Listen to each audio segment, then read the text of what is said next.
Buenos días. Abrimos la sesión de hoy, 3 de julio del 2022. Agradecemos la presencia.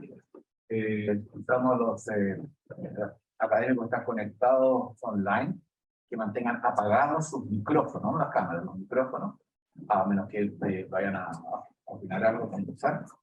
Y doy lectura de las excusas de los dos, de la doctora Caterina Ferrequio y del doctor Miguel Orraya. El acta, extensa acta de nuestras reuniones, de la reunión del 1 de junio fue repartida a los académicos y si no hay alguna observación, la daríamos por aprobada.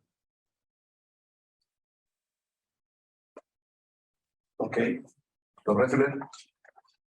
Buenos días. Muchas gracias a quienes están en forma presencial. Difícil que llegar acá y el clima no nos acompaña. Muchas gracias. Bueno, quiero comenzar esta reunión ordinaria del día de hoy con un recuerdo al académico Fernando Oyarzún.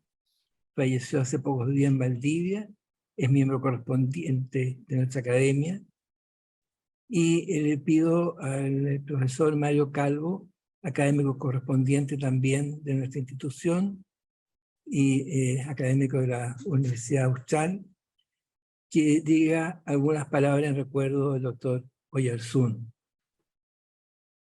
Muchas gracias. Muy buenos días, estimados integrantes de la Academia Chilena de Medicina. Quiero agradecerles a todos ustedes y en particular al doctor Emilio Ressler la posibilidad de dirigir estas pocas palabras para comentarles lo que representó y representa el doctor Fernando Oyarzún Peña, que en paz descanse, para la Escuela de Medicina, la Facultad de Medicina, para la Universidad Austral de Chile y principalmente para aquellos que fuimos formados por este maestro. El doctor Oyarzún, ya como psiquiatra, llegó a la Universidad Austral en el año 1967 a dirigir y formar el Instituto de Psiquiatría de la naciente Escuela de Medicina y colaboró directamente en su creación. Desde un inicio se le conoció por su visión humanista antropológica de la medicina. Lo conocí increíblemente hace ya 55 años, cuando yo tenía 16 años y era uno de los 50 estudiantes preseleccionados por la Universidad Austral para estudiar medicina. Luego, debíamos someternos a una entrevista personal para que se eligiera a los 35 estudiantes seleccionados definitivos para estudiar medicina.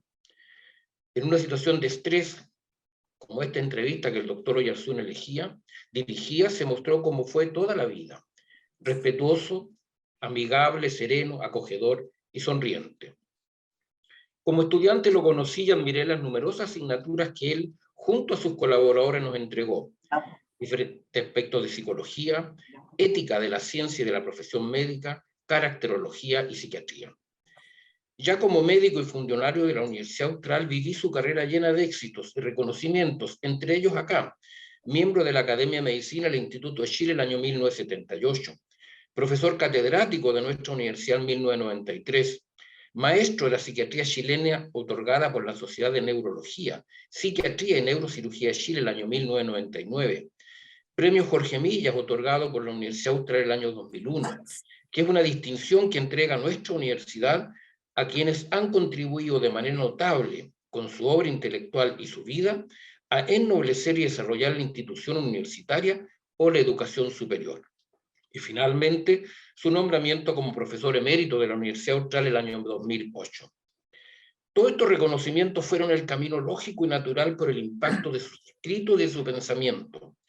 Conferencista invitado en numerosos congresos y encuentros de la especialidad, tanto en el país como en el extranjero. Junto con ser un gran partidario de la conversación y compartir opiniones, fue también un productivo escritor.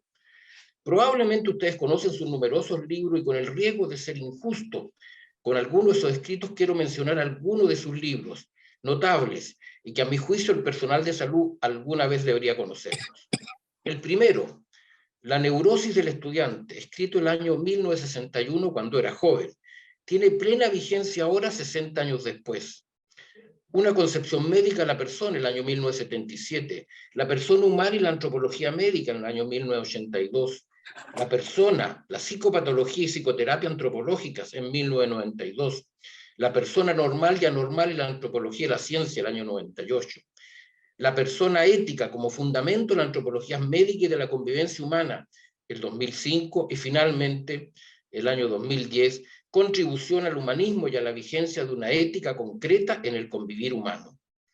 El doctor Oyarzún formó en sus estudiantes de pregrado, posgrado, pares y académicos en general una línea de pensamiento y una forma de ser que defendía con respeto por el otro, pero muy apasionadamente. Insistía hacia nosotros con especial ahínco que el enfermo, más que paciente, era un sufriente. Nadie olvida sus clases con el paciente al frente en que nos decía: esta persona no tiene una enfermedad, la sufre. Era muy enfático en defender que la persona enferma es mucho más que su enfermedad. No le agradaba cuando los médicos decimos que tal persona es diabético o asmático. Ninguna persona debe ser definida por su enfermedad.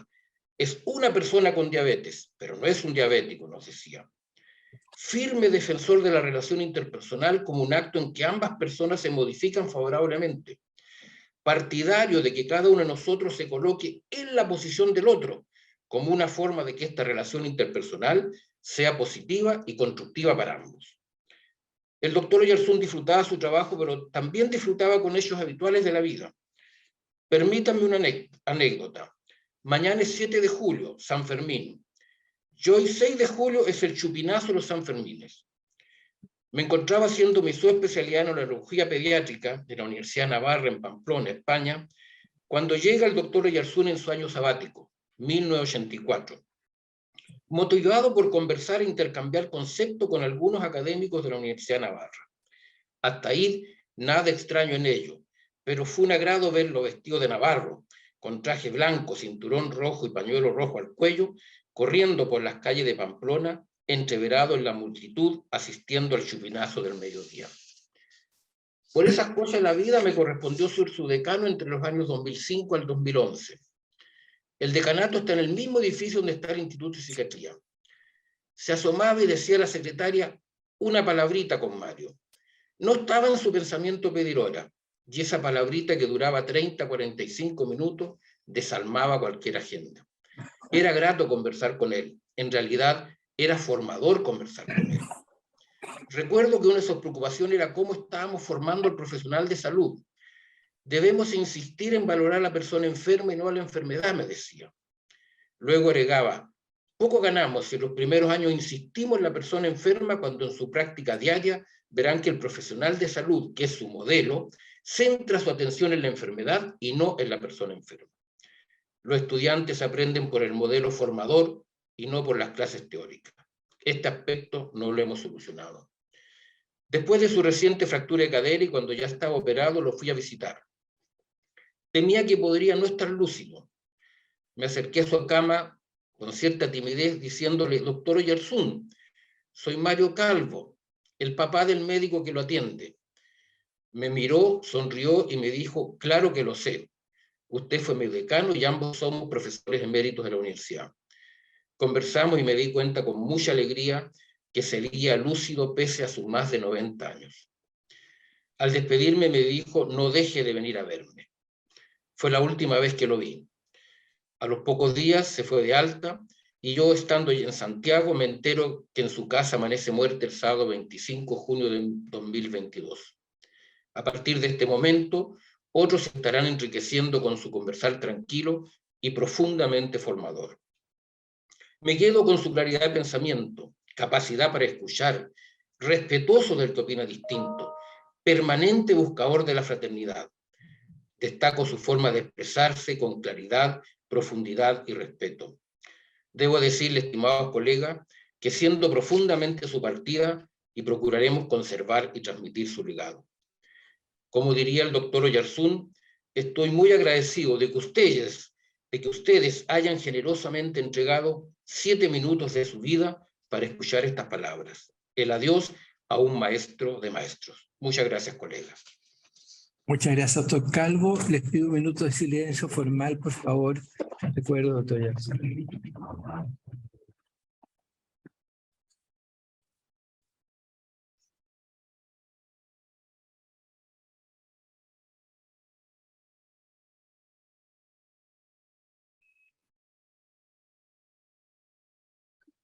Corresponde ahora la conferencia habitual de nuestra reunión ordinaria, cuyo tema es el desafío global de la inevitable caducidad de nuestros antimicrobianos, por lo que la doctora María Eugenia Pinto y el Los honores que uno puede alcanzar en esta academia no solo son cuando llega a la presidencia.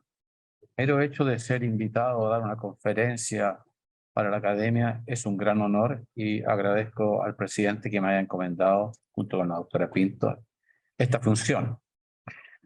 El tema es enfrentando la inevitable caducidad de los antibióticos y quisiera, para dar una cierta tranquilidad, mencionar que esta caducidad es paulatina y que no es que estemos en el peor momento, aunque sí en una crisis.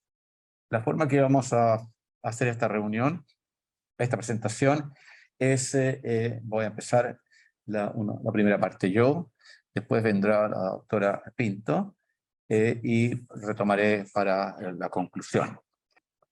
En cuanto a la resistencia de los antimicrobianos, este es un tema global, mundial. De hecho, ha sido representado por la Organización Mundial de la Salud, que ha planteado que la resistencia antimicrobiana la ha declarado como uno de los 10 problemas globales más importantes.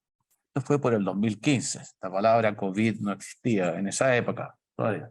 Y ha mencionado en esto el uso indebido excesivo de los antimicrobianos, la falta de agua limpia y saneamiento, la prevención de y control de infecciones, el costo que tiene la resistencia antimicrobiana y la falta de nuevos productos que empiecen a reemplazar efectivamente a los antiguos que van entrando en una fase de caducidad. Y ha elaborado todo un programa que tiende a ir solucionando estos aspectos. Ahora, ¿por qué este impacto que menciono sobre la resistencia a los antimicrobianos? Si nosotros vemos las causas de muerte a nivel global entre el 2019 y el 2020, a nivel mundial vemos que aparecen entre las 10 primeras dos enfermedades donde hay uso de antimicrobianos, como primariamente, que son las neumonias y las enfermedades intestinales diarreicas. Pero si vamos a verlo en las causas de muerte en los países de bajos ingresos con limitación de recursos, esta distribución cambia y ya aparecen 5 enfermedades en donde el uso de antimicrobianos en general juega un rol importante. Nuevamente las neumonias, las enfermedades entéricas, pero está la malaria, la tuberculosis y la infección por VIH como dentro de las primeras 10 enfermedades que causan muerte. Siempre es bueno tener un recordatorio del efecto que tienen los antimicrobianos, ¿cierto? Bueno, todos estamos acostumbrados de que existen los antibióticos, existen los antimicrobianos y que sirven mucho, pero esto es un fenómeno nuevo, un desarrollo que es prácticamente de mitad del siglo pasado. Y si nosotros comparamos la mortalidad en la era preantibiótica, 1941, ¿cierto? El primer uso de penicilina. La mortalidad de la neumonía era un 35% y ha bajado un 72% a un 10% gracias a los antibióticos. La neumonía adquiría dentro de una institución de salud nosocomial, ¿cierto? También ha caído del 60 al 30%, un 50% de reducción. Endocarditis, enfermedad uniformemente fatal, gracias a los antibióticos ha disminuido a un 25%, todavía es muy alto, pero la disminución es impresionante. Bacteremia, 70% a 10%, nuevamente una gran reducción. Meningitis, más del 80% a menos del 20%. Una enfermedad terrible, terrible, además que afectaba mucho a niños, como el impacto de los antibióticos ha sido tremendo. En la celulitis, que uno puede decir, una celulitis, ¿no? ¿Quién se va a morir de eso? Pues se moría 1 de cada 10 y ahora se muere 1 de cada 200. Esto es muy importante tenerlo presente, porque si lo comparamos con algunas intervenciones contemporáneas para otras enfermedades, como es el infarto al miocardio, el uso de la aspirina o la streptokinasa disminuye la mortalidad solo en un 3%. Esa es la magnitud del efecto.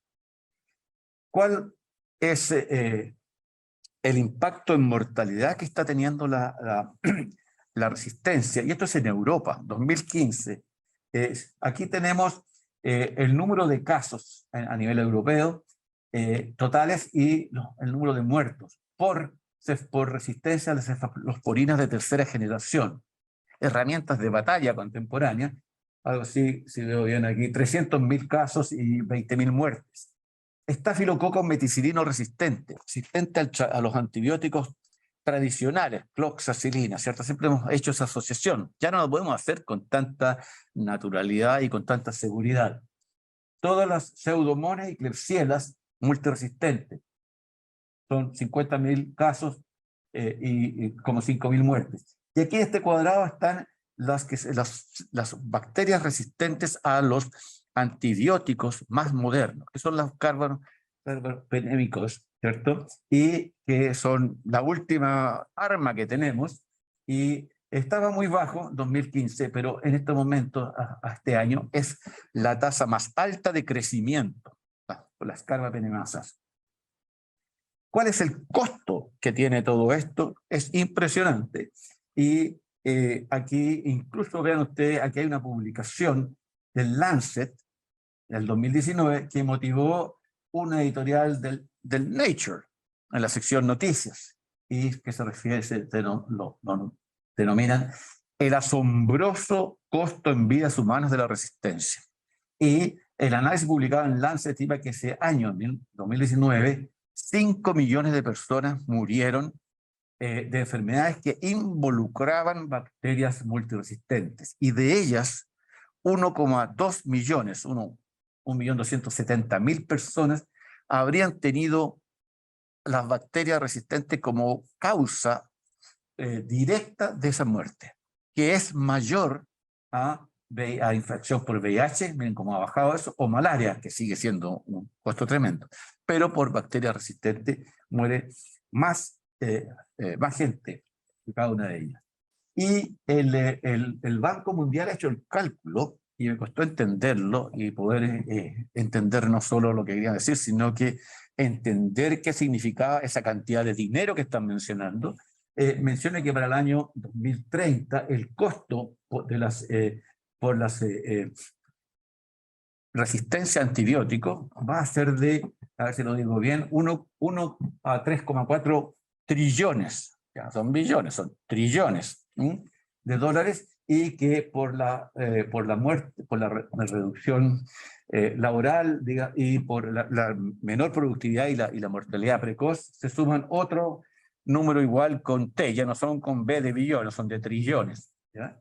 Y el CDC, yo creo que puedo hablar así, esto mejor. Estoy a más de 2 metros de la pinta. El CDC estima que el costo de antimicrobianos, de la resistencia antimicrobiana, son de 55 billones. Hay que pensar en inglés, es 10 elevado a 9, no 10 elevado a 12. Y cada año, pero es una cantidad de plata, eso es como probablemente el 25% del Producto Interno Bruto de Chile. Y que eso se da no solo por los costos en salud, sino que también por la inmensa pérdida en productividad.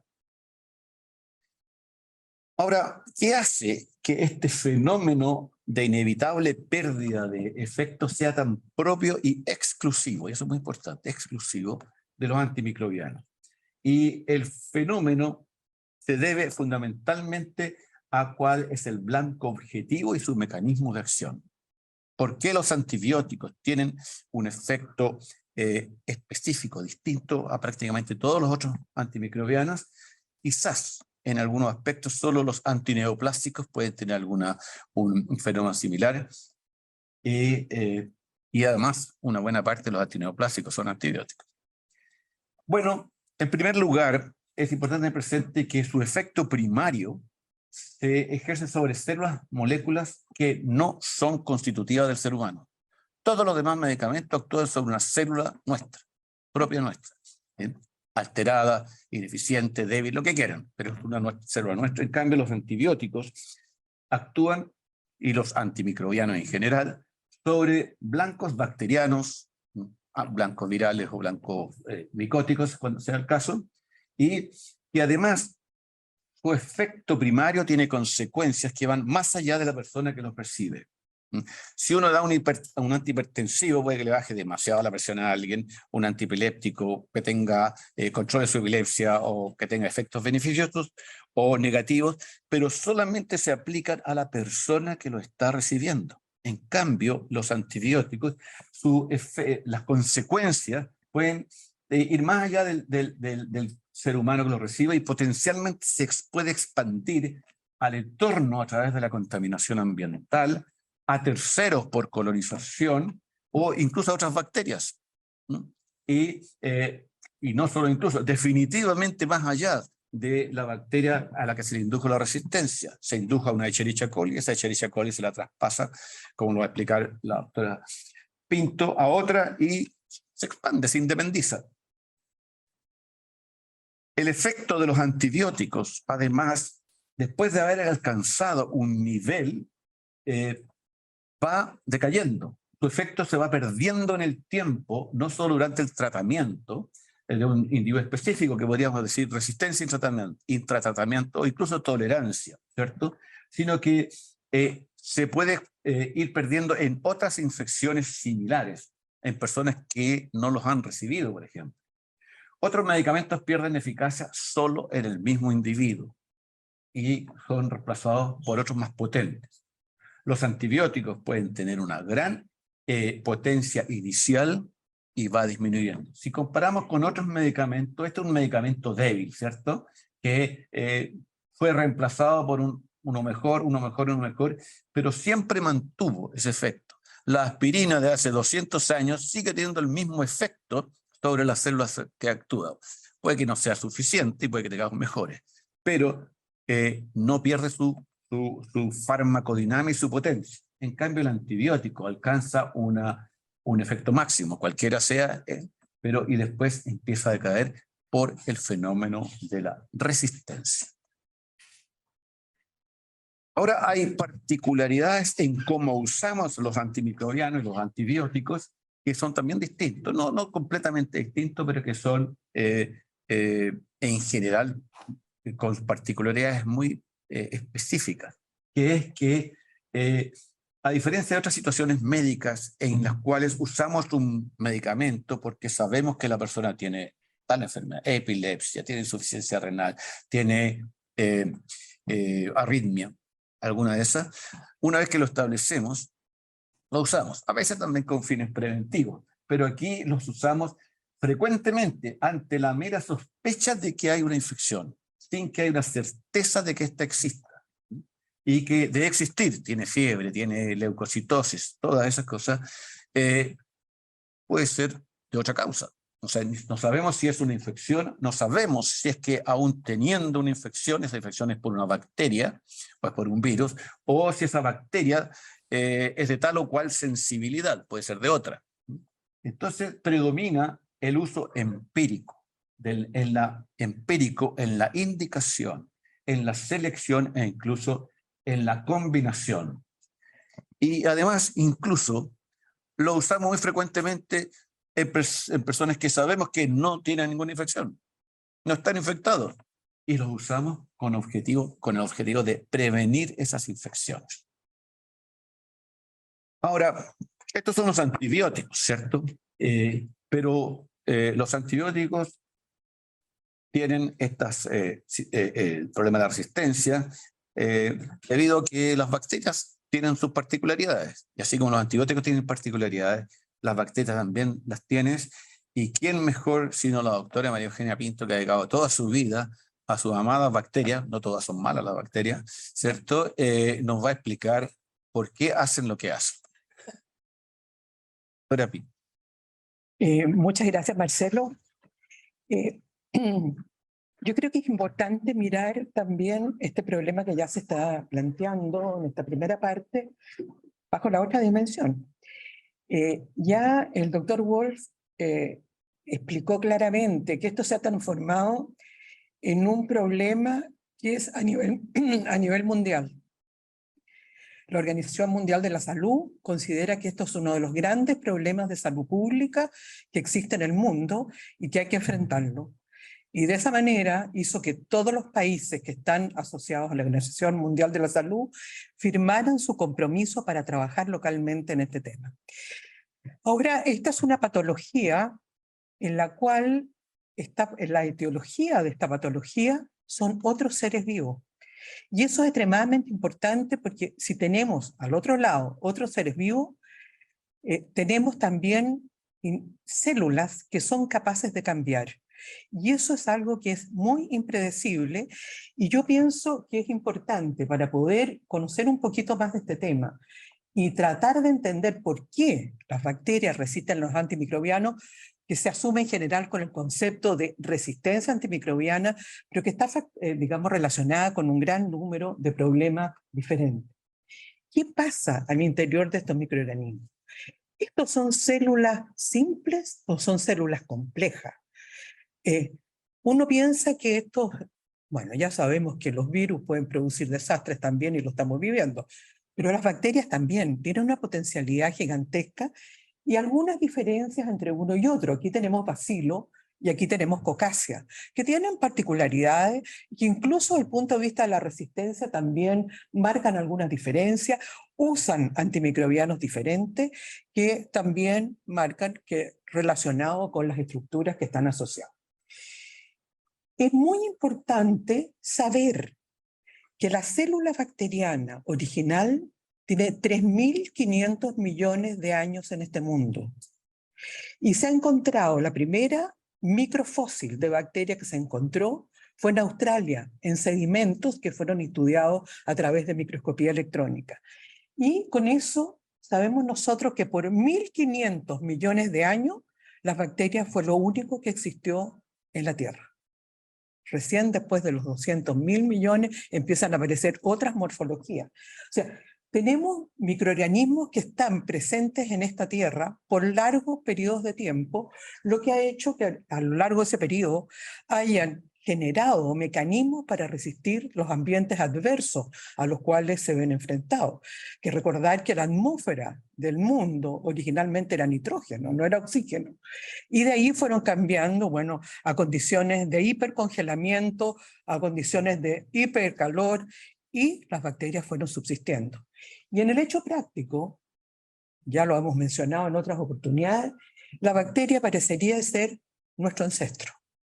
A partir de la célula procariótica, esta se va transformando en una célula más compleja que la que constituye la célula humana en la actualidad y todos los otros elementos vivos. Ahora, esta célula se multiplica por división, se divide en dos. Pero antes de dividirse, duplica su material genético, aumenta de tamaño y se divide por la mitad. En ese momento en los cuales se está produciendo esta replicación del material genético es cuando van produciéndose los pequeños cambios. Un cambio en la secuencia de los aminoácidos puede traer aparejado un comportamiento distinto, que puede ser resistir a cualquier situación adversa a la cual se ve enfrentado. Y entonces eso nos hace que este problema vaya mostrando todo su potencial de ir generando. Imagínense, cada 20 minutos se va produciendo este fenómeno, las posibilidades enormes de que vayan produciéndose estos cambios genéticos. Esto le permite sobrevivir y por eso no nos cabe ninguna duda que su capacidad de resistir antibióticos va a estar presente. Ha podido resistir a muchas otras situaciones adversas y por lo tanto frente a los antibióticos van a ser capaces de manifestar esta resistencia. Tenemos que ver, ¿esto es una célula simple o es una célula compleja? Y las estructuras que están en este microorganismo son extremadamente importantes porque son a esos lugares donde están orientados los antibióticos. Los antibióticos han ido seleccionando estructuras que están en la bacteria y que son importantes para su supervivencia, y en las cuales el antibiótico puede ser deleterio y generar una situación de inhibirlas o destruirlas. Entonces, ¿qué elementos tenemos nosotros? Primero, un elemento que es muy distinto a lo que existe en la célula humana, que es la pared celular, que aquí se denomina peptidoglicano. Y esa pared celular ha sido el gran sitio a donde van a actuar las penicilinas y las cefalsporinas, que son de los grupos de antibióticos los más utilizados en este momento. ¿Por qué? Porque esta pared celular no existe en la célula humana. Es una estructura única de las bacterias. Entonces, de tal manera que debe ser un antibiótico bastante bien tolerado en términos generales, y por eso gran parte de la investigación ha estado orientado fundamentalmente a este tipo, a esta localización de la acción antibacteriana. En los gram negativos existe además una membrana externa que es de lípido, que lo hace bastante impermeable, y vamos a ver después cómo esto puede influir en que sean capaces de resistir las bacterias a los antibióticos. Su cromosoma es distinto al cromosoma humano. Es un cromosoma que está libre, no tiene membrana nuclear, está disperso pero súper enrollado dentro de la bacteria. De hecho, si el material genético se extendiera, rompe la bacteria, no cabe. La única manera que existe es que esté súper enrollado, y de esa manera logra sobrevivir. Tiene los ribosomas, que son un punto muy importante también para poder bloquear los procesos de la formación de nuevas proteínas, y tiene la membrana citoplasmática, que es compartida con el ser humano, y por lo tanto todos los antibióticos que actúan sobre la membrana citoplasmática tienen efectos secundarios negativos en el ser humano, como el colistin y otros antibióticos de ese tipo. Existen algunas partículas a las cuales no está dirigido ningún antibiótico, pero que son muy importantes en la transmisión de la resistencia, que son los plasmidios. Plasmidios pueden tener más de uno en el interior y llevar distintas secuencias que representen resistencia a los antibióticos. Entonces, ¿cómo puede esta bacteria ser capaz de resistir?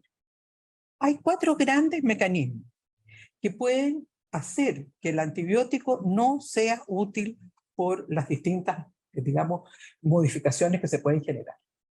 La primera es que la bacteria es capaz de cambiar el antibiótico. Puede, a través de la producción de enzimas, puede destruirlo, hidrolizarlo, como pasa a las penicilinas y las cefalosporinas, o puede modificarlo, como es en el caso de los aminoglicósidos. Aminoglicósido es una molécula grande que tiene unos radicales y tiene enzimas que van a unirse a esos radicales, y de esa manera hace que ese antibiótico se transforme en inactivo.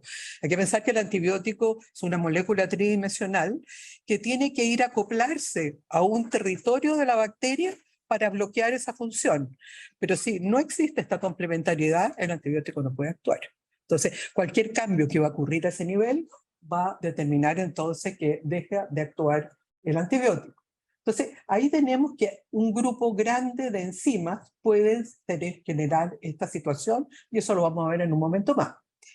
Segundo mecanismo es que el antibiótico entre y la bacteria haya generado, desde el punto de vista genético, proteínas que están en la membrana citoplasmática y que expulsan el antibiótico hacia el exterior. Como también pueden expulsar sustancias que las considera tóxicas para sí mismo, que le molestan, las expulsa el antibiótico, y por lo tanto el antibiótico entra y sale en forma inmediata.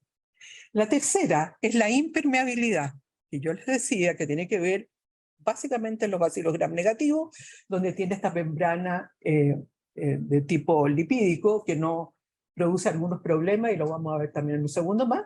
Y por último, que se modifique el sitio blanco, o sea, el lugar que es la estructura objetivo del antibiótico.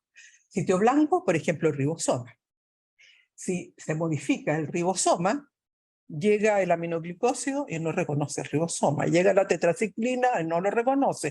Llega la eritromicina y no lo reconoce. Entonces, el cambio que puede generar por factores genéticos en su ribosoma va a impedir la acción del antibiótico. En la modificación del antibiótico yo diría que hay 2 grandes grupos de enzimas que han sido muy importantes a lo largo del tiempo, pero lejos las más importantes son las beta-lactamasas. Yo creo que ustedes tienen que haber oído, bueno, la primera beta-lactamasa fue la penicilinasa, que fue inmediatamente después de aparecer la penicilina, y después en el tiempo han aparecido unas nuevas beta-lactamasas que se llaman beta-lactamasas de espectro extendido, que son las que actúan sobre las cefalosporinas, y que ha hecho que en el tiempo las cefalosporinas, que han sido el gran recurso desde el punto de vista clínico, han tenido graves problemas. Y ahí probablemente son 3 grandes grupos los que están, que su nombre da lo mismo en este minuto cuál sea el nombre, pero tiene que ver con el lugar en que se encontró o con la persona que lo identificó por primera vez, etcétera. Son resumen de eso. Las TEM, las ZXM y las SHB. Estas, las ZXM, son tremendamente difusibles. Y es muy importante porque esta enzima fue la responsable de la primera aparición de la resistencia a la cefalosporina de Escherichia coli, que estamos encontrando en infección urinaria. Escherichia coli era tremendamente sensible, pero cuando aparece la resistencia a cefalosporina de tercera generación en Escherichia coli, que fue muy tardío, fue por la existencia de esta enzima que fue altamente difusible. Las otras son las AMC también, que aparecieron originalmente, especialmente en Enterobacter, que tienen características un poquito distintas. Y por último, la aparición de las carbapenemasa. El imipenem, nuestro gran antibiótico carbapenémico, gran recurso en el tratamiento de las enfermedades infecciosas rebeldes y complejas, se ha visto enfrentado a la aparición de estas carbapenemasas, donde está la KPC, la VIM, y esta que es la NDM, que es la New Delhi, que fue aislada de un paciente que se fue a operar a India porque era más barato, y que volvió a Inglaterra, que era su país de origen, y llevó esta carbapenemasa, y ahí apareció el primer brote por infección. Entonces, tenemos las beta-lactamasas espectro extendido, cefalosporina, las carbapenemasas, que ya no solo actúan sobre la cefalosporina, sino que también sobre el imipenem y sus similares.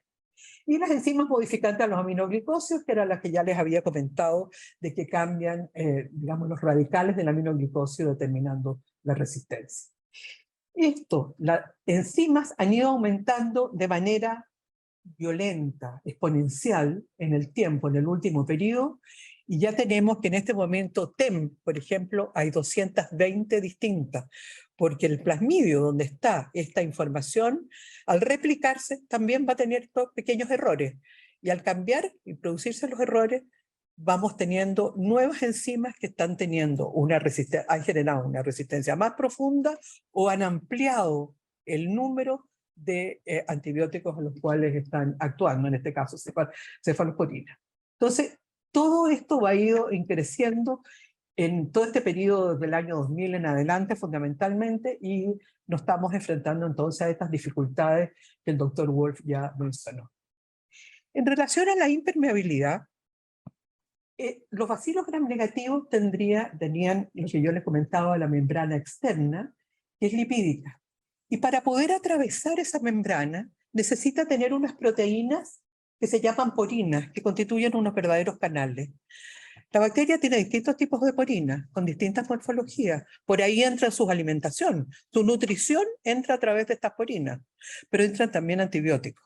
Pero hay canales que son específicos para la morfología de algunos antibióticos y entran y llega a este espacio donde pueden encontrar enzimas que los destruyen el antibiótico, y si no las encuentra pasa a la pared el peptidoglicano, que no tiene ningún problema, y va a llegar a actuar sobre su sitio blanco. Esta impermeabilidad a través de las porinas se ve fundamentalmente para los beta-lactámicos en bacterias que son extremadamente importantes en la infección a nivel hospitalario. Estamos hablando de Pseudomonas, Acinetobacter y Klebsiella, muy especialmente. Entonces ahí es donde estamos viendo, y está generando especialmente la resistencia al imipenem. O sea, ya para el imipenem tenemos las carbapenemasas, pero también tenemos el fenómeno de la impermeabilidad a través del bloqueo de las porinas. También produce impermeabilidad para quinolona y para los aminoglicósidos, pero probablemente los beta-lactámicos son los más importantes en ese sentido. Y aquí tenemos un ejemplo. ¿De nuevo? A ver, no, ya. Un ejemplo, digamos, a través de microscopía electrónica y diseñado, digamos, de alguna manera. Ustedes tienen ahí una porina donde está entrando algún elemento, que puede ser antibiótico, puede ser cualquier otro, y ahí una porina totalmente modificada que bloquea el ingreso de aquel producto que tiene que entrar por esa porina. Y ese fenómeno es un fenómeno de impermeabilidad que está bloqueando la acción de antibióticos valiosos como el imipenem. Otra forma, ya lo había comentado, es la expulsión del antibiótico.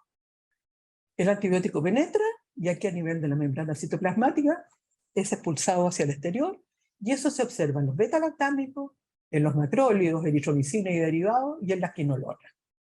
Otro mecanismo también generado por información genética. Y por último, que se modifique el sitio blanco. Que el sitio sea distinto, porque lo modifica a través de un cambio en la enzima que genera, digamos, un proceso, o lo que aquí lo tengo marcado en azul, porque es importante, en el caso de los beta-lactámicos, el cambio de estas proteínas, que son proteínas ligadoras de penicilina o ya denominadas PBP, que son enzimas que en secuencia van permitiendo armar la pared celular. Si no arma la pared celular, la bacteria muere, porque no tiene su protección, no tiene su envoltura, y por lo tanto es causa de muerte. Entonces, si se modifica estas enzimas, las PBP que se denominan, entonces se produce la resistencia a la penicilina o a la cefalosporina. En este caso, por ejemplo, una sustitución, esta proteína, en el caso del Staphylococcus aureus, tiene que ir a unirse la cloxacilina o la meticilina a la proteína 2A modificada, o sea, la 2, y si se modifica es la 2A, y por lo tanto no puede actuar la meticilina, y las cepas meticilino resistentes es porque su PBP está cambiada por una PBP distinta que no reconoce al antibiótico. Las bases genéticas de esta resistencia va produciéndose en el interior de la bacteria, no generada por el ambiente, sino que la bacteria lo produce espontáneamente y se seleccionan aquellas que tienen esa propiedad. Entonces, pueden producirse de dos maneras. Uno, un fenómeno de mutación. Cuando la bacteria, su material genético, su cromosoma se divide, puede tener un error en el momento de la replicación y ese cambio puede darle ventajas para crecer mejor, para que aparezca un mecanismo resistente o para que la haga resistente a cualquier situación de ambiente, y el ambiente o el antibiótico va a seleccionar esas bacterias que son resistentes. Pero está en el interior y produce dentro de la propia bacteria y no necesariamente se puede diseminar especies diferentes. Y es distinto a la transferencia horizontal, en la cual hay un dador de resistencia y un receptor de resistencia, y ese es un fenómeno mucho más activo. Y ahí está la explicación de lo que ha ocurrido en el último tiempo. Pues, ¿cómo puede ocurrir? De manera muy simple, una bacteria muere y su material genético es liberado. Si en el corto plazo se encuentra con otra bacteria que está en etapa de división y que tiene una situación que se llama de estado de competencia, que es un periodo muy corto, que solamente en el momento de la división, parte del material genético puede entrar y producir una transformación. Este fenómeno de transformación es un fenómeno no tan frecuente en la naturaleza, pero puede ser un transmisor de resistencia. El segundo, que es probablemente el más importante en el cual nos vemos enfrentados, es aquel en el cual existe una unión entre dos bacterias a través de una estructura que se llama pili, que tiene que encontrar un receptor para ese pili para establecer un puente de unión. Esto puede ocurrir en bacterias de distintas especies, puede ser Pseudomonas acinetobacter, Klebsiella coli, etc., no necesariamente dentro de la misma especie. Y cuando se ocurre el puente, ¿cuáles son el material genético más liviano del plasmidio? El plasmidio se apresura en llegar a este punto, se replica ahí y pasa su copia al otro lado, de tal manera que tenemos las dos bacterias ya siguen siendo resistentes. Esa es la conjugación y es el fenómeno que estamos viendo más frecuentemente en la naturaleza. Este otro ocurre básicamente en los gram positivos y que es un virus que puede llevar material genético, no lo voy a explicar mayormente, pero llevar material genético del cromosoma de esta bacteria a la otra, infectando a la bacteria receptora. Un ejemplo de la velocidad en que puede ocurrir esto, voy a ser muy simple, en relación a Staphylococcus aureus. La penicilina aparece en la década del 40, 42 para ser más, 41, 42 Marcelo, para ser más exacto, Y en el año 42 ya hay cepas de estafilococo resistentes a la penicilina.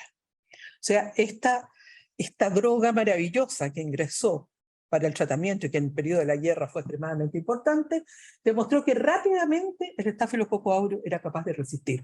Pero hay que recordar que la penicilina viene de un hongo, del penicillium, y el penicillium está en el ambiente. O sea, de tal manera que el estafilococo puede haber estado en contacto mucho antes con la penicilina en el tiempo, y de tal manera que ya se había seleccionado estafilococos resistentes solamente por estar en contacto con un ambiente donde pudiera estar este hongo.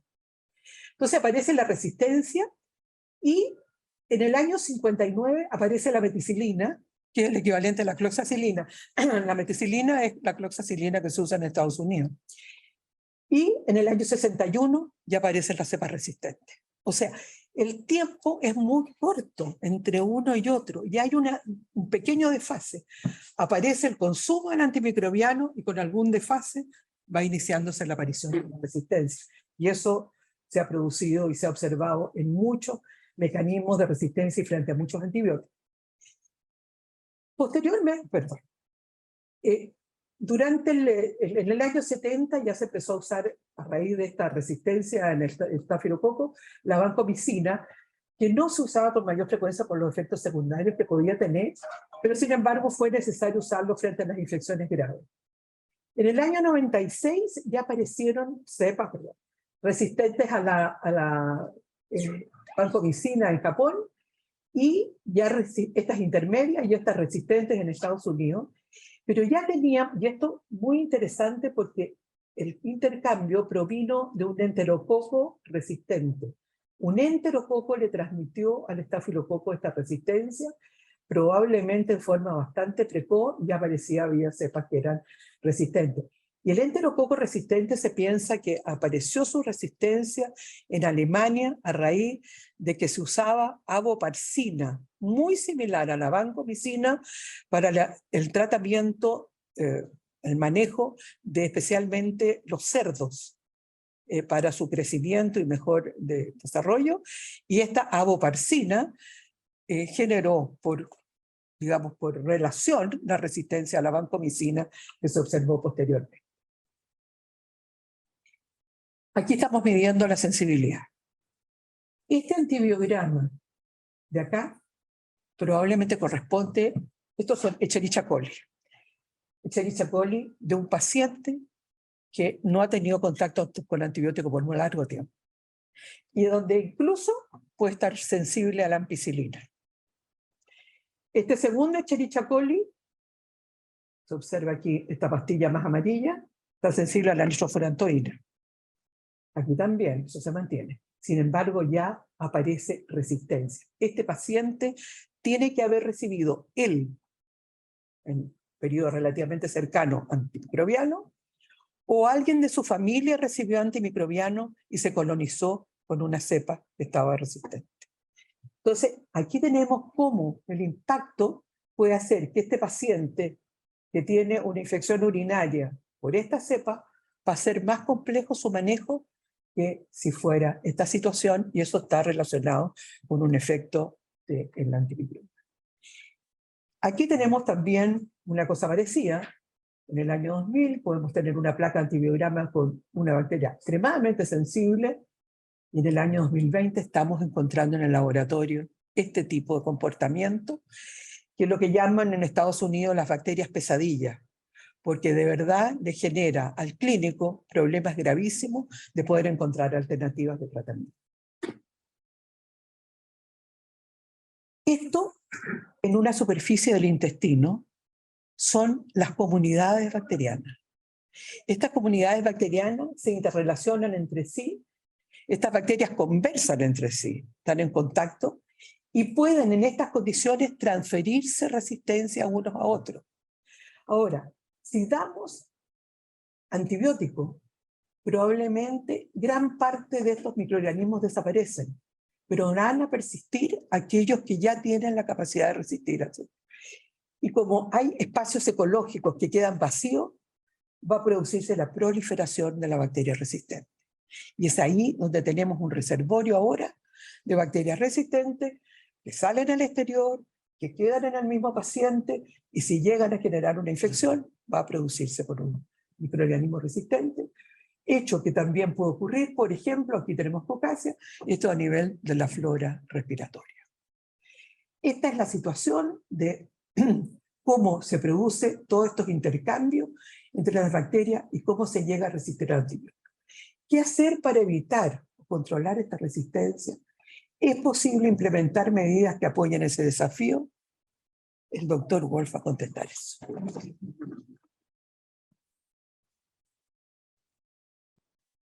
Bien, nos ha quedado claro cómo funcionan nuestras amigas las bacterias, que entre otras cosas nos proporcionaron las mitocondrias, ¿cierto?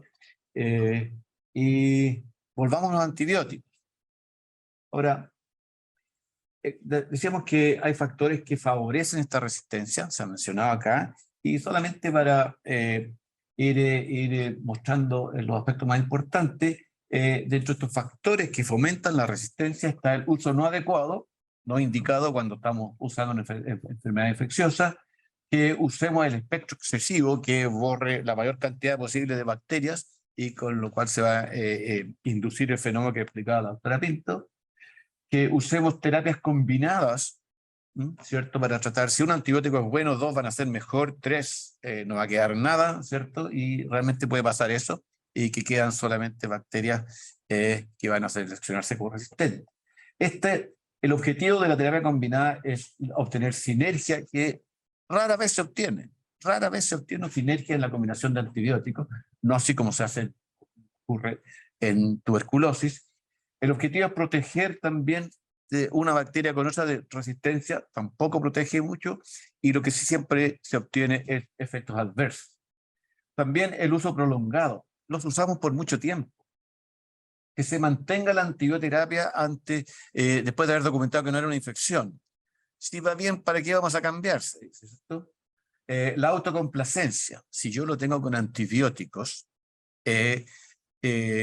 claramente puedo dormir tranquilo. Y de hecho, hicimos un estudio en nuestro hospital que cuál era el horario en que se indicaban las combinaciones antibióticas más potentes en el servicio de medicina, entre las 9 y las 11 de la noche. Es decir, un hipnótico espectacular. La autoprescripción, los antibióticos están en la casa, uno llega y se los toma. Y lo otro es que uno no evalúe críticamente lo que está haciendo. Esos son factores más importantes que llevan a este mal uso de antibióticos. Y además, ¿cierto? Los médicos sabemos que muchas veces no hay que usar antibióticos, pero escribir una receta, uno se demora menos de un minuto. La escribe, ¿cierto? Ya, listo, tomen señora, tómense todo. Pero explicar, y no solo explicar, sino que convencer de que una persona que ha ido para que el doctor le dé antibióticos puede tomar 10, 15 minutos y el convencimiento puede no ocurrir. Sí, se va a la consulta al lado hasta que alguien le dé antibióticos. Hay, como ya anticipó la doctora Pinto, hay otros usos que tienen un efecto muy importante. Una cantidad casi igual de antibióticos que se usan en el ser humano, se usan en animales, no solo desde el punto de vista veterinario, de tratar las enfermedades de los animales, sino que como promotor del mayor crecimiento. Es un interés en obtener un animal más gordo y que se pueda, bueno, tener un beneficio económico. Eso se hace en la ganadería, en la avicultura, en la piscicultura. El ejemplo, los salmones en Chile, ¿cierto? Cuando Felipe Cabello lo mencionó, la industria de salmones querían colgarlo. Y hasta las abejas reciben antibióticos. Yo investigando una vez cuál es la importación de antibióticos, se importaban antibióticos para ponerlos en las colmenas. Esta práctica de que crezcan más se puede obtener es por igual si hay mejores condiciones de saneamiento. Pero esta práctica hace que entren bacterias resistentes al ambiente, al mar, a la cadena, finalmente a la cadena alimenticia del hombre. Enterococo resistente, se acaba de mencionar.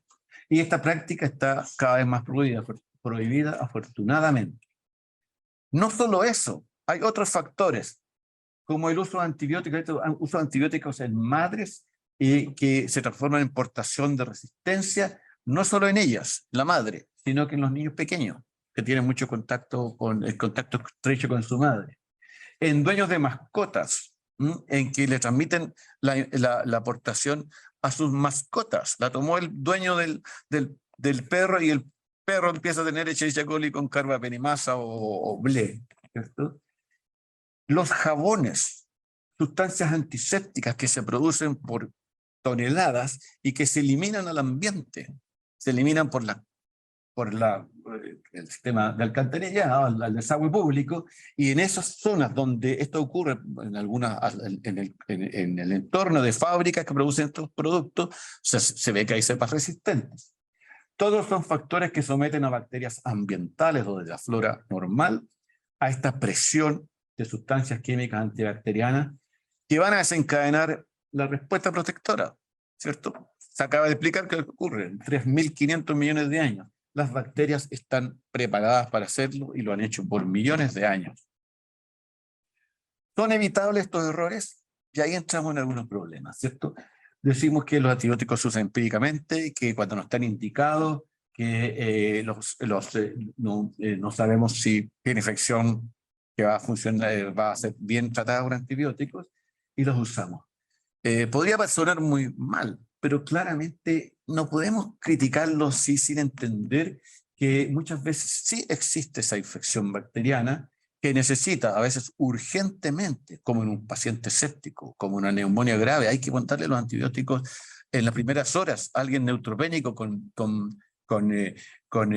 fiebre, apenas pase una hora que uno lo detecta, tiene que estar con exámenes tomados, pero ya con antibióticos, porque si no puede morir, tiene una mayor letalidad, y tenemos que actuar aunque no tengamos del todo claro en ese momento.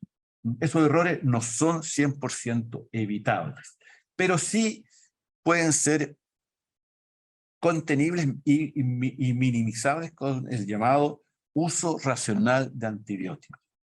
Ahora, ¿cuáles son las bacterias que nos preocupan por su resistencia, ¿cierto? La OMS, que ya ha tomado parte en el asunto, las divide en críticas, ¿cierto? Como la Acinetobacter, Pseudomonas, las enterobacteriáceas que han sido mencionadas, prioridad elevada, enterococos, estafilococo, Helicobacter pylori, el que produce cáncer gástrico, Campylobacter, Salmonella, que producen infecciones intestinales, Neisseria gonorrea. La Neisseria gonorrea puede transformarse en la primera bacteria en que más colectivamente que una cepa individual aislada sean pan resistentes.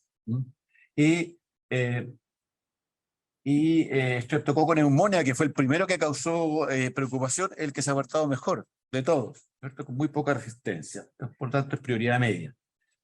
En la Sociedad Americana de Enfermedades, o estadounidense, de enfermedades infecciosas, IDSA, ya en 2009 planteó el problema de la resistencia y con la típica mnemotecnia que usan, ¿cierto? Desarrolló, ¿cuáles eran las bacterias problemáticas? El grupo ESCAPE. Enterococo, estafilococo, Klebsiella, Acinetobacter, Pseudomonas y Enterobacter ESCAPE. ¿Ok? Y en Chile es el mismo grupo, pero eso hace referencia a las bacterias intrahospitalarias, las que se ven en hospitales. Y por tanto tenemos el mismo grupo ESCAPE, y al cual le podríamos sumar el Clostridium difficile, aunque la doctora puede decir que todavía no sé que tiene otro nombre. Sí, doctor. Clostridioides, ¿cierto? O los microbiólogos le cambian los nombres de las bacterias.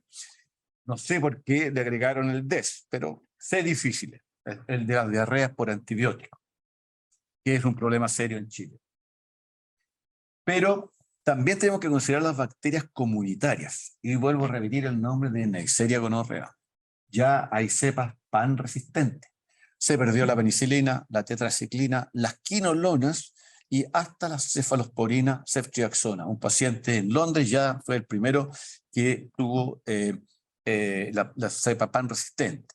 Y si se cree que la gonorrea, la sífilis están en disminución, todo lo contrario, está en aumento. Los uropatógenos Y los enteropatógenos también, ¿cierto?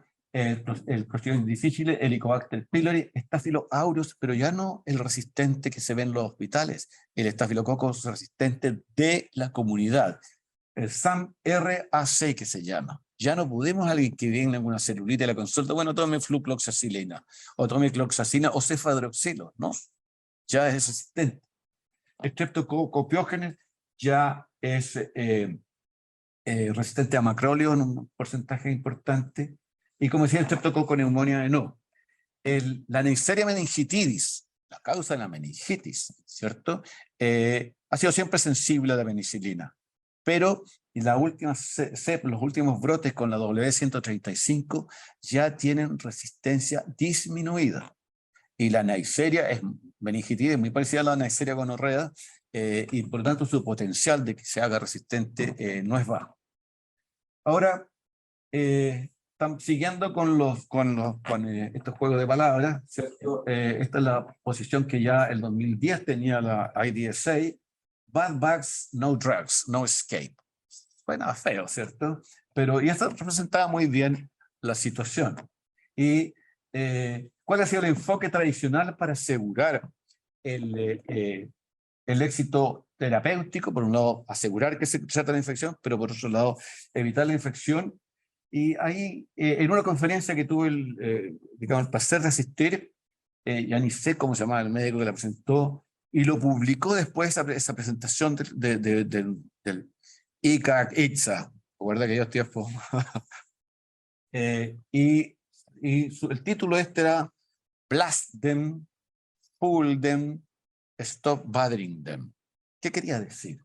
Que la estrategia del reviéntela, ¿cierto?, a las bacterias era dar lo mejor que uno tenga, la mejor combinación, el típico imipenem banco, y como se le escuchaba a los residentes, dale imipenem vancomicina a lo que se mueva, a lo que tenga PCR alta, leucocitosis, piuria, tosoinofagia, ¿cierto? Vancomicina, imipenem vancomicina es lo que te va a permitir dormir mejor, tener un buen turno. Puede que sea efectivo al principio, pero es un importantísimo factor inductor de resistencia. La siguiente estrategia es full de engáñelas, ¿cierto? En que se hagan, sí, este mes vamos a usar esta combinación de antibióticos, el próximo mes usamos otra, y así vamos cambiando. Pero la verdad que no se ha usado muy poco porque no tiene efecto. Y donde sí ha funcionado más, es la única posibilidad en donde podemos, digamos, contribuir con mayor eficacia, es no las molestemos más a las bacterias, ¿cierto? Es la única alternativa, el uso racional y responsable de antibióticos, que es difícil de implementar, pero funciona. Y también ahora uno podría preguntarse, bueno, ¿por qué no desarrollamos nuevos antibióticos? ¿Cómo no van a poder si, mira, hicieron vacuna para el SARS en 9 meses, han resuelto, hicieron una vacuna para el ébola, en menos tiempo incluso? ¿Cómo no vamos a poder desarrollar un antibiótico? Y se desarrollaron en cuántos meses el Paxlovid, que es la primera droga que actúa contra el SARS-CoV-2, ¿cierto? Bueno, es fácil decirlo, nuevos antibióticos, pero las compañías de investigación se han ido retirando desde hace décadas del desarrollo de nuevos antibióticos. Y las compañías farmacéuticas de investigación son las únicas que producen antibióticos. Los antibióticos no los producen ni los gobiernos ni las universidades, al final los desarrollan las compañías farmacéuticas. Y veamos acá, aquí muestran cómo se ha ido retirando las compañías, las grandes compañías del desarrollo antibiótico. ¿Y por qué se han retirado? Se han retirado porque es de muy alto costo producir cualquier medicamento, un antibiótico. $1.000 millones desde la molécula a la farmacia. Sí. Es un proceso lento, puede tomar 10 años, en el cual además solo 1 de cada 5 productos que se llegan a la fase 2, que ya es difícil, llegan al uso en las personas. Tiene un alto riesgo de problemas. Y un frecuente retiro post lanzamiento. ¿Cuántos antibióticos no se han desarrollado después que se lanza al mercado? ¿Cierto? Por pérdida de eficacia o por muchos efectos adversos. Y los antiinflamatorios y los antibióticos son los que más retiro tienen del mercado después de su lanzamiento. Además tiene una baja recuperación. Hay incluso tratamientos con dosis única, ¿ya? Y en los mercados y las compañías se han orientado a mercados más lucrativos de donde invertir, de las terapias crónicas, sistema nervioso central, cardiovascular, oncología. El único área dentro de la infectología donde ha tenido un crecimiento espectacular es en la única patología dentro de la enfermedad infecciosa que requiere tratamiento de por vida hasta el momento, VIH. La cantidad de medicamentos de VIH es muy grande. Y quiero mostrarle un ejemplo aquí. Aquí una gran eficacia antibiótica sin que haya ninguna excusa, acitromicina, antibiótico común y corriente, dosis única una vez para tratar neumonía o tratar sinusitis. Mi abuelo murió a los 54 años con una neumonía, con una enfermedad, antes de que hubiera antibiótico. No lo conocí. Una enfermedad que ahora podríamos tratar con ni siquiera una pastilla, un traguito de 2 gramos de acitromicina. Y eso es un fantástico avance para la medicina.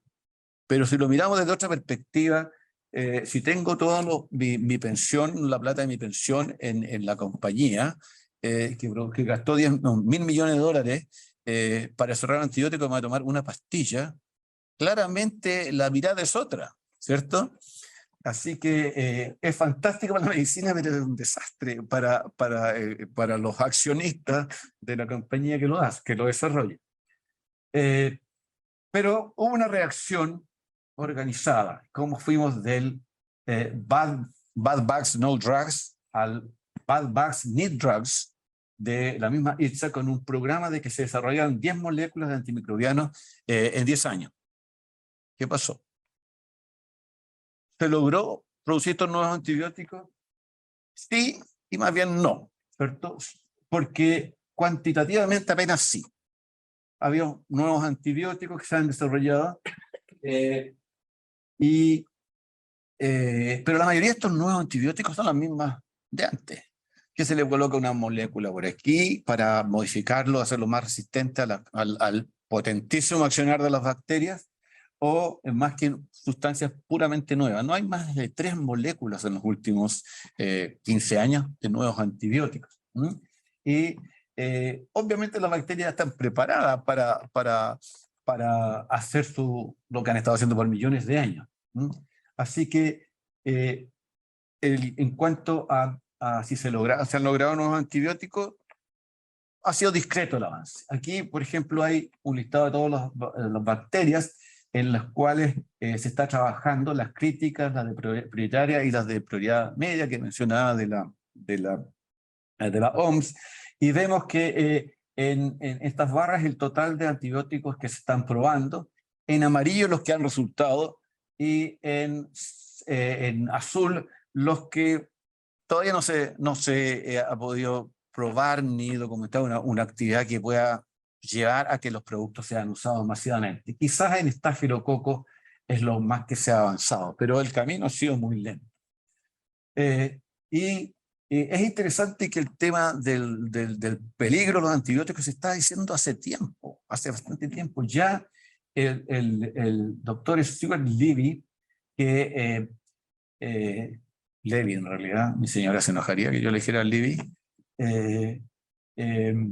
que presidente, y tenía esta publicación. De hecho, yo con Felipe Cabello, ahora me acuerdo, publicamos en APUA, Alianza para el Uso Prudente de Antibióticos, ya mencionaba, nuevamente con este juego de palabras tan característico, la paradoja de los antibióticos. Cómo las drogas milagrosas, que así se llamaban, están destruyendo el milagro. Y pocos años más, algunos años más tarde, la resistencia a antibióticos. Estamos ya en la era preantibiótica, postantibiótica, o estamos ya sin antibióticos. Claramente es un poco más alarmista, pero puede ocurrir. ¿Cuál es la mitigación del problema? Está en el uso racional y responsable de las herramientas actuales, ¿ya? Y se ha generalizado la creación de programas de uso racional de antimicrobianos, lo que se llama el antibiotic stewardship, Stewardship, la palabra stewardship es compleja. ¿No? No hay una palabra que tenga la traducción completa que tiene el inglés, y el término incorpora conceptos como de gestión responsable, efectiva, eficiente y oportuna. Eso es lo que podríamos decir que es el stewardship. Y tal como se mencionó, ya en el mundo se está sistematizando estas aproximaciones en Chile, por ejemplo, el programa de optimización del uso de antimicrobianos, que es una política nacional obligatoria para la medicina pública y privada, y que debe ser implementada por ley, ¿cierto? O que por lo menos por un instructivo muy categórico del ministerio, que tiene 5 componentes esenciales, que es ver cuánto estamos usando, lo que se llama la dosis diaria definida de los antibióticos, puede ser de otros productos también, el monitoreo de las resistencias sobre cepas clave, Staphylo, Enterococcus, Pseudomonas, indicadores clínicos. El indicador de Clostridium difficile representa también claramente el uso de antibióticos. Mientras más uso de antibióticos haya, mayor diarrea por antibiótico por este agente. El gasto en antimicrobianos, que son habitualmente el principal gasto de un hospital. El principal gasto de un hospital que tenga un centro VIH es la terapia antirretroviral, aunque ahora hay terapia antirretroviral que le cuesta al Estado 5.000 pesos mensuales, es decir, 60.000 pesos anuales. Espectacular lo que hace ese campo. Y la elaboración de guías clínicas. Eso es el programa aprobado. Ahora, y para ir terminando, nos podemos preguntar, ¿es suficiente con nuevos antibióticos? Podríamos tenerlo, a lo mejor se logra desarrollar nuevos antibióticos. ¿Es suficiente con nuevos antibióticos? Claramente no, porque necesitamos avances adicionales. Se necesitan otros avances en la optimización terapéutica y en el desarrollo tecnológico. ¿Qué quiero decir con esto? Tenemos que mejorar la prevención y control de las infecciones asociadas a la atención de salud. De ahí surgen fundamentalmente las cepas más peligrosas que se ven en los centros de salud, de las infecciones asociadas a la atención de salud. Tenemos que mejorar el diagnóstico precoz y rápido de enfermedades infecciosas. No podemos seguir con que tomamos un cultivo, por ejemplo, un hemocultivo, que hay que esperar 5 días para que se establezca definitivamente si creció o que podamos excluir el crecimiento. Hay un montón de enfermedades que no tenemos las herramientas para el diagnóstico precoz y oportuno. Y en ese sentido, la biología molecular está dando los avances y algunos marcadores serológicos que nos permiten un diagnóstico más precoz de la enfermedad. Pero también necesitamos, de la gente, pero también necesitamos desarrollar métodos rápidos y confiables para la detección de bacterias resistentes.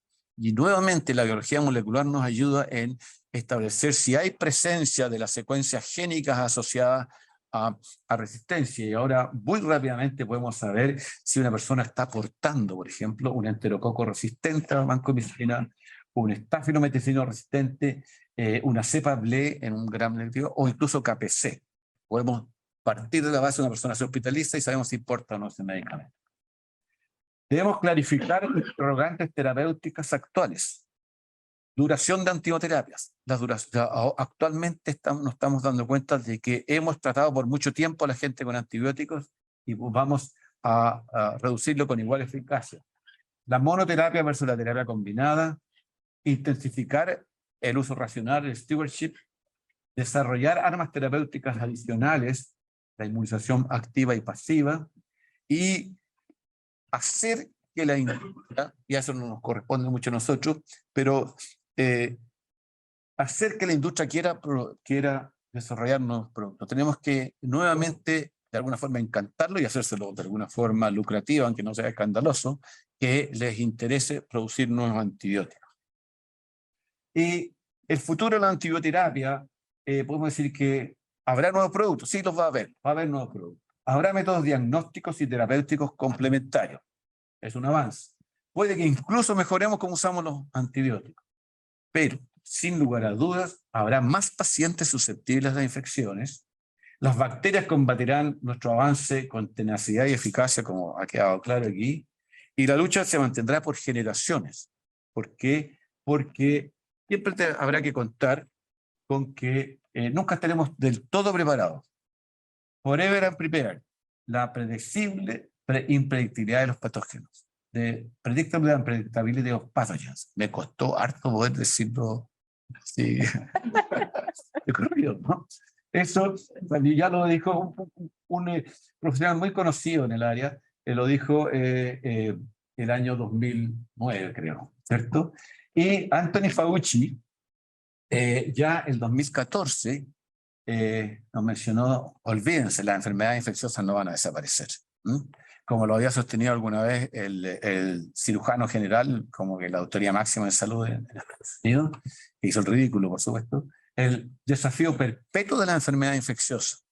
Y eso lo dijo en el 2014, no, antes, y el 2014 ya le quedó gustando la frase y la focalizó mucho más en el perpetuo desafío de la resistencia antibiótica. Eso es lo que con la doctora Pinto queríamos compartir, dar una visión global, quizás nos demoramos un poco, pero he querido redondearlo, así que muchas gracias. Tiene mucho lo que es enterólogo. El lenguaje es un gran avance en entender la patología pseudorenal y tiene técnicas, y también tiene pseudorenal. Ahora se hace endoscopía, se encuentra una mucosa que está sana, por ejemplo, gastritis, con el licoante y tratamiento. No estoy seguro realmente de la fuerza de esa indicación. Eso va como pregunta. Y después en abierto los comentarios, no, así que La respuesta más fácil está en la anterior asintomática. Que claramente no tiene indicación ni por edad ni por condiciones como la Alzheimer, no diabéticos. Y ahí se aplica el concepto de stop bothering them, o sea, no moleste más a las bacterias, déjela tranquila. Concepto condición muy especial. En el Helicobacter, claro, el conjunto de personas que tienen el Helicobacter es tremendamente amplio, pero hay una minoría que tiene consecuencias graves. Claramente, yo me acuerdo cuando estudiaba la cantidad de gente que se operaba de todo ese hemorragia masiva era tremendo. Y ahora, claramente, eso casi no se ve. Y también está el tema del cáncer gástrico, del cual Chile es uno de los campeones. Entonces, ahí falta un poco lo que yo mencionaba, ahí es poder definir bien a qué grupo de personas que porten tal o cual agente, Helicobacter en este caso, sí que requiere una terapia para erradicarlo, que además se puede reinfectar posteriormente. Muy linda presentación, muy educativa, lo que felicito a los dos que son los que presentamos, colegas. Y creo que una mezcla de optimismo y pesimismo después de esta presentación. Y quería preguntarle al doctor Ward, ¿cuál es su visión crítica hoy de la aplicación del PRO en nuestro medio? En cuanto a sus resultados, y cambios que tendría él, tiene que ser en la atención primaria. ¿Cómo se está manejando este problema en el nivel? Pero yo creo que no, para que pasara más de eso. El PRO es un programa que está en su inicio y que está partiendo por lo más obvio que es a nivel hospitalario, y depende de cómo lo vea uno. Un hospital que no tiene nada, y las clínicas privadas, en donde no hay ningún control de los antibióticos, el impacto que puede tener a corto plazo es muy grande. En lugares como muchos hospitales públicos que tienen estrictos programas de control, puede que sea más lento.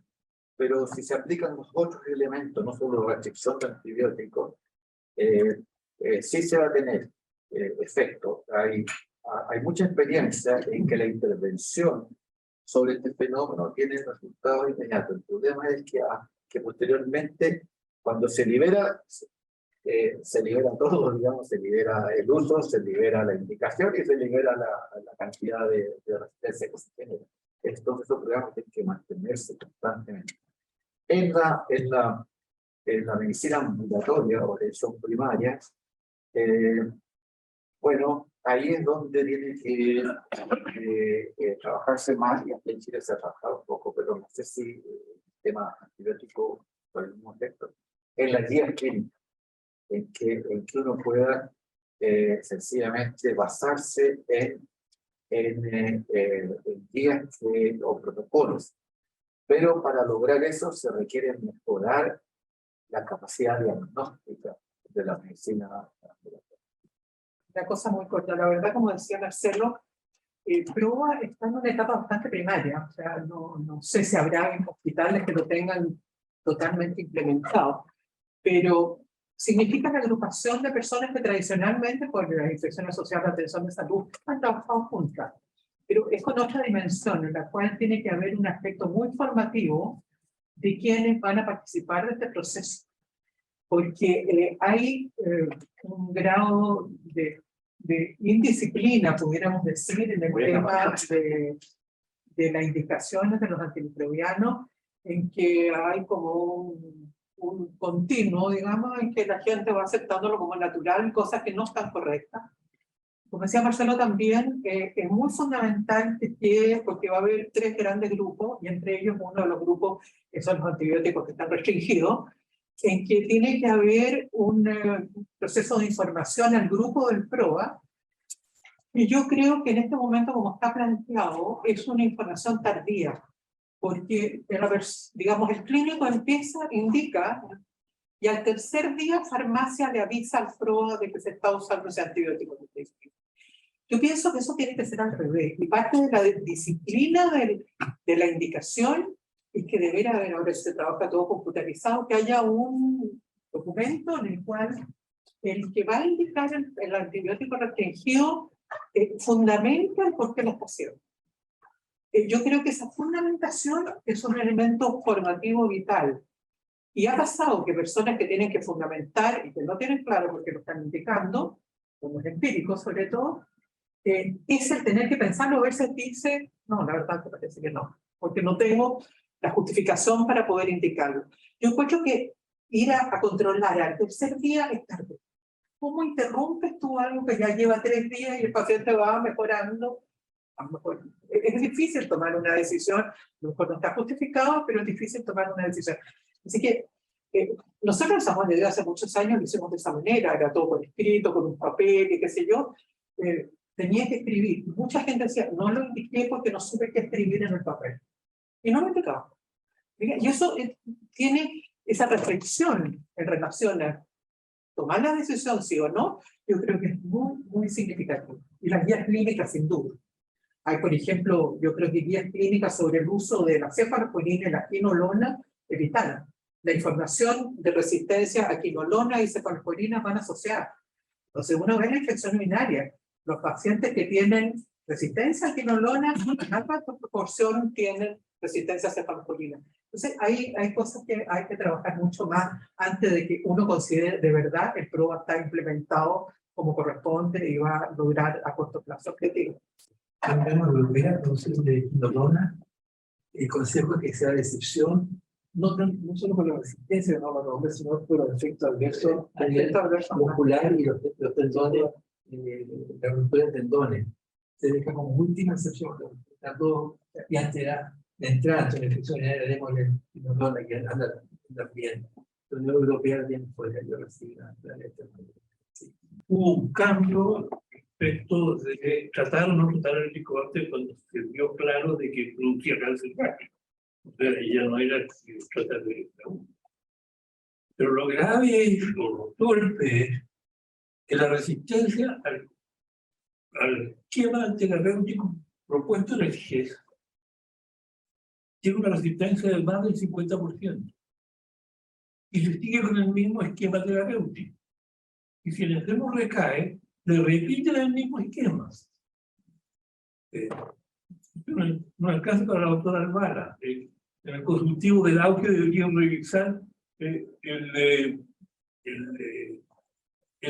mantener esquemas que están obsoletos. El diagnóstico de la neumonía extrahospitalaria, y eso siempre parecía un mismo poco lejos.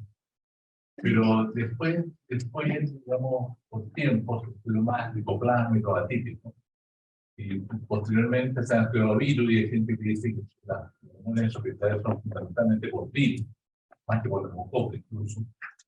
¿Cuál es el estado del arte en este momento? Esa es una cosa. La otra es cuánto dura la acción de un antibiótico. Me refiero a lo siguiente. De hace tiempo atrás, que parece que era el tiempo de alguna guerra norteamericana, habían estudiado una cantidad de antibióticos vencidos y estaban todos vigentes. Entonces, es una pregunta que uno le hace muchas veces a los pacientes: mire, está por vencer, o venció, la fecha, esa fecha, sí, porque poner. ¿Qué es la realidad? El último es un tema que abarca no solo los antibióticos, a todos los medicamentos. Esto claramente, bueno, químico farmacéutico, quería responderlo mejor, pero siempre la etiqueta que le pone el laboratorio es contexto pasado, o sea, o justo acortado más bien, ¿cierto? Y los medicamentos que están vencidos, la mayoría tienen una vida media más larga. Entonces, yo también he escuchado eso de que se han llegado medicamentos vencidos a países pobres y cuestiones fantásticas. Eso también es un tema que hay que... Yo ya no tengo la respuesta, pero claramente los medicamentos tienen una vida mayor que esas fechas. Y yo diría que los médicos somos los que más consumimos medicamentos vencidos cuando queremos tomar algo. Dos meses. Ya pasaron los meses. Y lo otro que menciona respecto a la etiología de la neumonía, esa fue el tema de que el neumococo ya no es es bastante infrecuente. Y se da que, ya sea porque la técnica no es muy precisa, pero muy práctica. No habré visto más de 3-4 veces que alguien tenga un antígeno urinario positivo de neumococo. Ni para legionela. Así que claramente está sobre representado ese concepto de neumococo. Hay mucha infección por otro ejemplo, otra bacteria, pero también mucha infección mixta. Y por ejemplo, en invierno muchas de las neumonias son alguna bacteria más un virus. Para Marcelo, ¿qué le parece qué incidencia puede tener en la resistencia bacteriana o bacteriológica la eliminación de los antibióticos al medio ambiente? En otros países, cuando hace una prescripción de antibióticos, habitualmente se le da la dosis exacta. Acá habitualmente se pasan en la dosis, le sobran pastillas o comprimidos, y eso, ¿dónde van a parar? Eso podría ser otra fuente de resistencia a los antibióticos. Esa sería la pregunta. Lo que se elimina del ambiente es terrible. Es decir, por ejemplo, los salmones, cuando se caen los pellets de los salmones, pasan otros peces, también se comen eso. Y hay resistencia. Y no solo los antibióticos, sino que, como decía yo, las sustancias antisépticas y antibacterianas químicas, que uno no son medicamentos son. Así que eso. Lo otro interesante, el otro tema que creo que hay una ley en el país, una reglamentación, de que tiene que irse a la dispensación de la cantidad exacta de medicamentos. Porque siempre son. Porque más la gente le dicen 10 días, le dispensa a 10 días, tomó 5, y le quedó para otros 5. Claro, y después lo bota al ambiente. Y ahí puede pasar cualquier cosa. Por eso que hay tanta necia a la primera vez que alguien toma penicilina o una cosa así, porque ya ha tenido contacto antes. Quiero agradecerle la presentación que ha sido muy buena. Y me gustaría preguntar algo que si se han detectado cambios epigenéticos en las bacterias. Si bien es cierto, la bacteria tiene un material genético, la envoltura de ese material genético donde se pueden efectuar cambios epigenéticos que eventualmente pueden ser más rápidos. ¿Existe eso en las bacterias? Aníbal, no sé si oigo, ¿no? Sí. Aníbal, bueno, en las bacterias existen distintos tipos de materiales genéticos. O sea, además del plasmidio, nosotros tenemos la existencia de transposones, que son pequeños, digamos, que son como genes saltarines que van de un punto a otro rápidamente. De hecho, pueden ir desde el plasmidio hasta el cromosoma al plasmidio, etc. Los integrones, que son verdaderos cassettes de información, que van generando cambios mucho mayores que se están produciendo incluso al interior de la misma bacteria, y todo esto puede ir generando cambios. Ahora, estos los cambios, la verdad que además no solo es la resistencia antibiótica, sino que también la virulencia. Yo quería comentar, no sé si estoy contestando la pregunta, pero bueno, en todo caso, el caso de la Cinetobacter. El caso de la Cinetobacter es algo muy interesante porque es una bacteria de ambiente.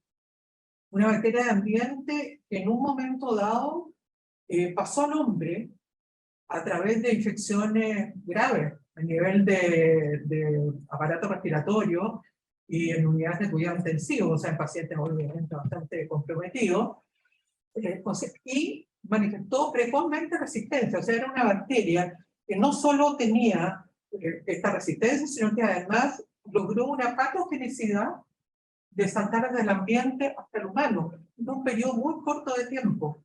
Y eso es muy llamativo. Ahora, bien interesante que por muchos años Cinetobacter ha sido un agente muy relevante a nivel de las infecciones hospitalarias, y en estos momentos va en bajada. Ha sido reemplazado más que nada por la pseudomonas, y la Cinetobacter en la mayoría de los hospitales va en disminución. Son esas cosas que uno no entiende de los microorganismos, porque aparecen y de repente empiezan a desaparecer sin que haya ninguna explicación clara, porque si hubiera una medida que lo disminuyera, tendría que haber disminuido los otros, como la pseudomonas también podrían los espolios parecidos. Entonces hay cosas que son bien poco entendibles, que es parte del proceso evolutivo. O sea, La predecible predictibilidad de los patógenos. Exactamente. Ocurrió un tiempo también con otra bacteria que también fue responsable de infecciones graves, que de repente desapareció, que fue la Serratia marcescens. La Serratia produjo infecciones graves, meningitis en los niños, septicemias graves, muerte, y de repente Serratia desapareció y dejó de ser un agente relevante en las infecciones. Son cosas poco comprensibles y que tienen que ver con factores genéticos que yo, la verdad, no puedo en este momento precisar. Ya. Gracias por la excelente presentación de parte de la doctora Pinto y del doctor Wolf, sobre todo la amplitud de criterio y los diferentes abordajes desde la bioquímica hasta la epidemiología, realmente muy agradecido. Ahora, de mi parte, quiero enfatizar la importancia de la flora habitual, que simplemente por desplazamiento impide o dificulta la entrada de gérmenes patógenos al organismo. Entonces, ese es un aspecto que a mi modo de ver debería cultivarse. Por ejemplo, a nivel intestinal, cuidar la flora habitual intestinal que impida entonces la presencia de gérmenes patógenos simplemente por competencia. Lo mismo para la piel y las vías respiratorias. No sé si se ha puesto énfasis en esta posibilidad también en cuanto a dañar esta flora habitual con los antibióticos. Ese es un punto de cuidado. Yo creo que se sabe que en ambientes con una muy elevada, un estándar de higiene muy elevado, también se favorece la entrada de gérmenes patógenos si esos realmente aparecen en mayor cantidad. Entonces, en suma, el cuidado de la flora habitual, que la tenemos en todas las superficies corporales, un cuidado dirigido con vista a dificultar la puerta de entrada de patógenos, es una política que debería implementarse a nivel de salud pública, a mi modo de ver. Gracias. Esa preservación de la flora normal, recuerdo que es la que impide que lleguen los malos, ¿cierto? Ya tiene una expresión donde se demuestra la tremenda efectividad que tiene. El mejor tratamiento que hay para una enfermedad por Clostridium difficile es la restitución de la flora, que se puede hacer con el trasplante de microbiota, que es una bastante más elegante que decir trasplante vertical, o ya hay unas cápsulas en donde ya han hecho una microbiota, ¿cierto? Y los resultados de ese tratamiento realmente es espectacular, es una de las cosas más espectaculares que hay, porque la gente que tiene una enfermedad grave por Clostridium está muy intoxicada, y antes que se le baje la diarrea, se desintoxica con el trasplante de microbiota, ¿no? Y después empieza a pasar la diarrea. Así que eso es un área donde, bueno, ustedes saben que el microbiota se está estudiando en distintas enfermedades, pero en el caso particular de esto es realmente esa restitución, que en forma natural uno se toma un antibiótico, puede demorarse 2 meses en que se restituya, demuestra que la diversidad de la población, de la flora normal, es esencial. Muchas gracias. De nuevo, doctora Pinto Tocón. Muchas gracias por la pregunta. Nos vemos el 1 de agosto.